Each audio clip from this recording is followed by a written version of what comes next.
नमस्कार, news flash में आपका स्वागत है। बढ़ते हैं आज की ताज़ा खबरों की ओर।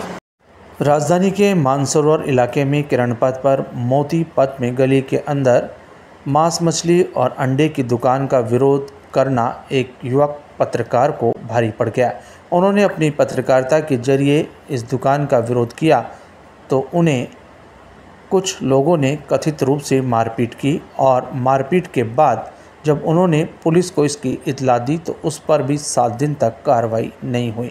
बताया जाता है कि पुलिस लगातार टाल मटोल करती रही और उसके बाद जब कोई एफआईआर दर्ज भी हुई तो उस पर प्रभावी कार्रवाई आज तक नहीं हुई।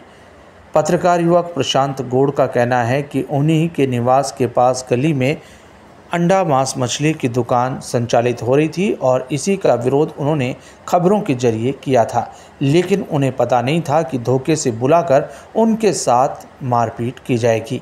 इस तरह की मारपीट के बाद जब वे थाने पहुंचे तो बजाय अपराधियों पर या आरोपियों पर कार्रवाई की बजाय उन्हीं को हड़का दिया गया।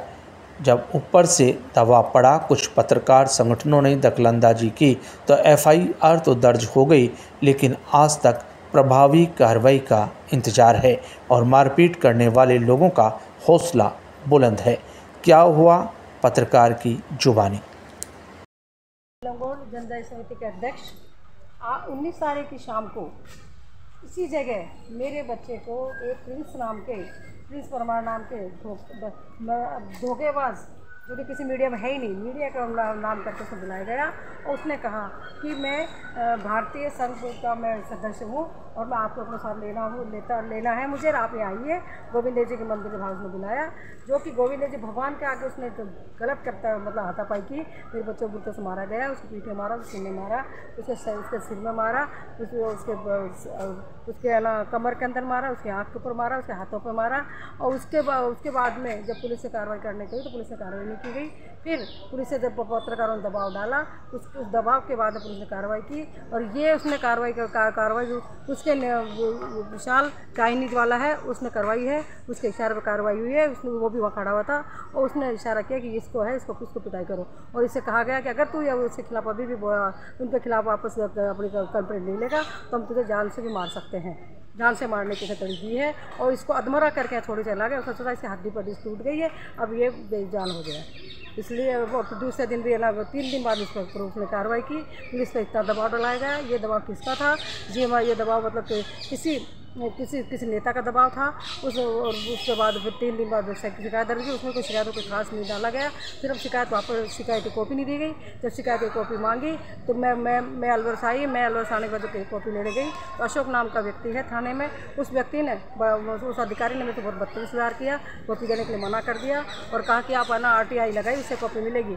फिर हम एक मानव अधिकार में है, महिला हैं, अध्यक्ष हैं, उनसे मैं जाके मिली। उन्होंने CP साहब संजय शर्मा जी पर दबाव डाला। संजय शर्मा जी ने कहा ठीक है भेजिए, मैं जाके देखता हूँ। फिर 1.25 घंटे तक हम थाने के बाहर खड़े रहे, 1.5 घंटा। उसके बाद संजय शर्मा जी आए और उन्होंने कॉपी दिलवाई। और अब राजस्थान के मुख्यमंत्री भजन लाल जी से ये अपील करती हूँ कि भजन लाल जी, आपका एरिया है, आपकी विधानसभा क्षेत्र है, आप यहाँ से ये गुंडागर्दी हो रही है, बदमाशी हो रही है, हाथापाई हो रही है, मारापीटी हो रही है, इसको रोक लगाइए। इसी आशा के साथ मैं अपनी बात खत्म करती हूँ। जय हिंद। 10 तारीख की शाम को प्रिंस कुमार नाम व्यक्ति ने मुझे धोखा देकर बुलाया था, बड़ी सारी कार में बैठ के आया था और यहाँ आने के बाद मुझसे कहता है आपके सामने विशाल चाइनीज़ कॉर्नर चलता है, उसका विरोध बंद कर दो वरना आपके लिए अच्छा नहीं होगा।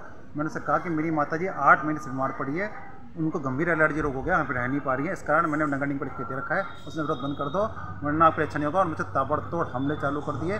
मैंने जब कहा विशाल का विरोध बंद करना पड़ेगा और मैं यहाँ से बढ़ते हुए कोने तक ले गया। काफ़ी उसने सीने मारी, मेरे सिर पर मारी, मेरे पेट और मेरी आँखों पर मारा था, जिसके कारण मैं 3 दिन काफ़ी अस्वस्थ रहा हूँ। अब भी मेरे सीने में काफ़ी दर्द उठता है।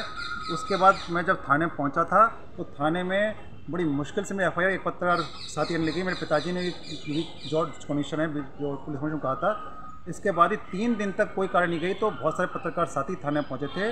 उनके दबाव के बाद पुलिस बड़ी मुश्किल से FIR लिखने तैयार हुई और अभी भी जो जिससे कहने हमला किया विशाल, उसके खिलाफ कोई कार्रवाई नहीं की गई है। और उसको भी जो एक और था प्रिंस परमार, उसको 151 कार्रवाई करके छोड़ दिया गया है। जबकि मेरी माँ थोड़े दिन पहले FIR कॉपी लेने पहुंची थी, तो वहाँ अशोक नाम व्यक्ति है, उसने FIR नहीं दी और मेरी माँ से वसूली की थी। कल ACP साहब के दखल के बाद और मानवाधिकार आयोग संगठन है एक, उन मैडम की दखल के बाद वह मेरी FIR देने तैयार हुए। और मैं मुख्यमंत्री भजनलाल शर्मा से विनती करता हूं कि दोषियों के खिलाफ सख्त कार्य की जाए और मोतीपुर क्षेत्र में बहुत भयानक गुंडागर्दी देर शाम तक चलती, रात तक होती है, उस गुंडागर्दी लगाम लगाई जाए। इस यहाँ गुंडागर्दी पुलिस के बाद कहीं में शिकायत करेंगे, कोई कार्य नहीं हो रही है, पुलिस की मिलीभगत से गुंडागर्दी हो रही है, मुझे इसकी भरपूर आशंका है। Thank you.